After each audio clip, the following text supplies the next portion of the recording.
ചൂരമ്മനാന്ന് പറയുമ്പോഴത്തെ കാര്യം ഞങ്ങൾ സ്വീകരിച്ചു. ഞങ്ങൾ നാട്ടിലേക്ക് സങ്കടമുണ്ട്.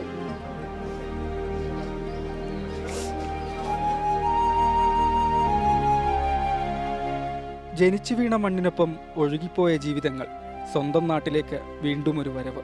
റോസാപ്പൂക്കൾ നൽകി സ്വീകരിച്ചു തിരഞ്ഞെടുപ്പ് ഉദ്യോഗസ്ഥർ.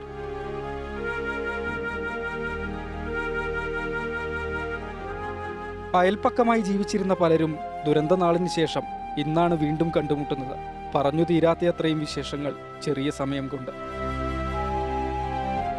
എന്താ പറയണേ, നമ്മൾ ഒരുപാട് ആൾക്കാരെ മിസ് ഇല്ല. പക്ഷെ എന്താ പറയുക, വോട്ടിനായിട്ടാണ് ഇപ്പോൾ നമ്മൾ ഈ നാട്ടിലേക്ക് വരുന്നത്. നമ്മൾ ജനിച്ചു വളർന്ന നാട്ടിലേക്ക് വോട്ടിനായിട്ട് വരിക. ആ ഒരു വിഷമം എന്താ ചെയ്യുക, വിഷമമുണ്ട്. കഴിഞ്ഞ പ്രാവശ്യം വാപ്പിയമ്മയൊക്കെ ഉണ്ടായി ഇലക്ഷന് വോട്ട് ചെയ്യാൻ, ഇപ്രാവശ്യം ആരുമില്ല. ബന്ധുവീടുകളിലും വാടക വീടുകളിലുമാണ് ജീവിതം. പുനരധിവാസമാണ് മനം നിറയെ. ഇപ്പം മേപ്പാടി കുന്നമംഗലം വയൽ വാടകയ്ക്ക് താമസിക്കും. നമ്മൾ എവിടുന്നോ വരുന്നു, വോട്ട് ചെയ്യാനായിട്ട് ഈ നാട്ടിൽ വരുന്നു. ജനിച്ച നാട്ടിൽ നിന്ന് തിരിച്ചു പോണ്. എന്താ ചെയ്യുക, ഞങ്ങൾ നാട് വിട്ട് പോണില്ല. ഞങ്ങൾക്ക് ഭയങ്കര വിഷമമുണ്ട്. ഞങ്ങൾ അങ്ങനെ ജീവിച്ചൊരു നാടായിരുന്നു ഇത്. എല്ലാവരും സ്നേഹത്തിൽ കഴിഞ്ഞിരുന്നൊരു നാടായിരുന്നു. വോട്ടവകാശം രേഖപ്പെടുത്തി നാടിനോട് യാത്ര പറഞ്ഞ് ഒരിക്കൽ കൂടി അവർ മടങ്ങി. അടുത്തൊന്നും ഇനി ഇങ്ങോട്ടില്ല. ഉള്ളിലെ മുറിവ് മായ്ച്ചു തുടങ്ങട്ടെ കാലം.